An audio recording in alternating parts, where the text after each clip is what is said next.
Hey, what's up everybody? This is Like It's 1985, and today we are going to take a look at Transformers Robots in Disguise, Warrior Class, Bumblebee. And there's something about this figure I really like. I like the transformation, for sure. I like the fact that the figure does come with a really cool sword. But there's something else about the figure I really do like. I can't quite put my finger on it. Maybe it's because it's just a new toy and I'm really happy to get a new toy, but I'm not sure. But there's something just really basic and simplistic about it, but in a good way. So I do like this figure a lot. It's really, really cool, in my opinion. And yeah, I'm definitely happy to have it in my collection, unlike some other Bumblebee figures we've had in the past. So, as you can see, the figure does come with a sword. That's the only weapon accessory the figure does come with. And so, really nice. Getting to articulation, the actual head is on a ball joint. The head does kind of look small, but overall it does work, I think. Nice shoulder articulation here, up and down movement there. Of course, 360 that way. Although you do have these wings here that get in the way.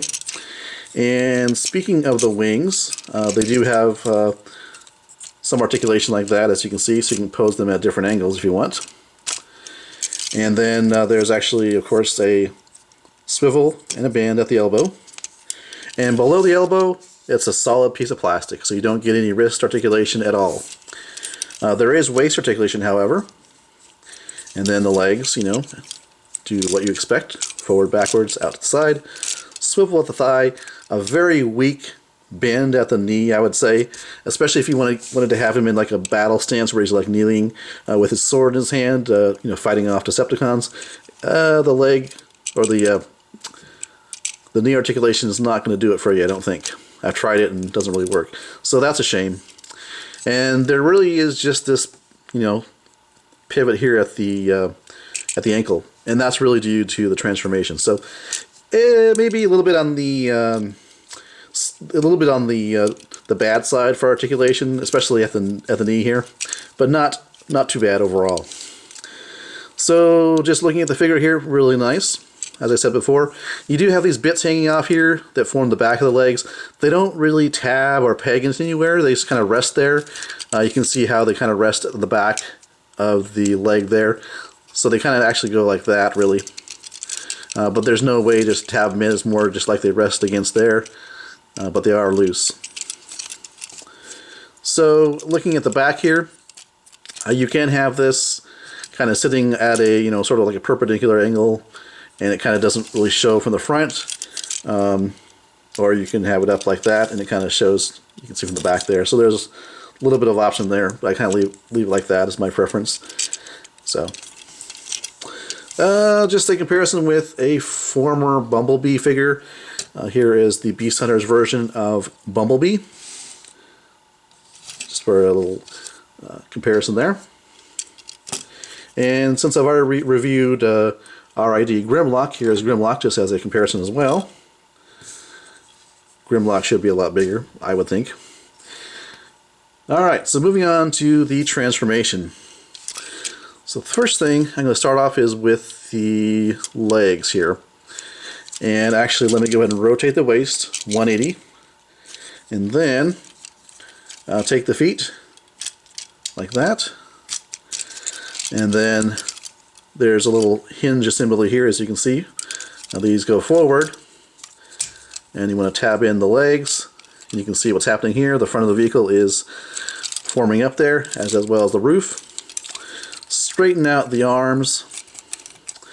Go ahead and bring this rear section of the vehicle over the head,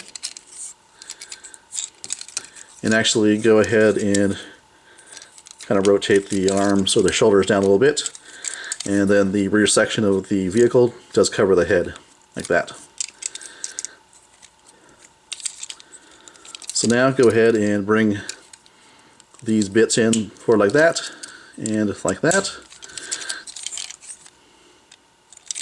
And then finally, I like how this works, how the doors, the wings become the doors here. So rotate the elves like that. Bring these up.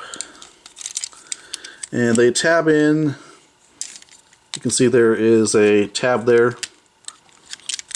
Make sure that's all tabbed into place. Same thing over here, like that. Everything should be nice and tight. It does roll well, and even when you place the sword in here, in storage mode, you can still roll the car really well. So I guess the hilt of the sword forms kind of like the exhaust tip. So that works out pretty good, and it does roll really well. So really, really cool, really angular looking car mode here. I like it. I like the blue translucent windows. So yeah, robot mode and car mode here are definitely a win. So really cool. I do like it. As far as just the overall design, you know, it's basically taking what we've seen before and making it differences in how it's designed. But I think it's different enough to be interesting. And like I said before, I do just like the angular look of this car mode. Alright, well thanks for watching. This has been my review of Transformers Robots in Disguise Warrior Class Bumblebee.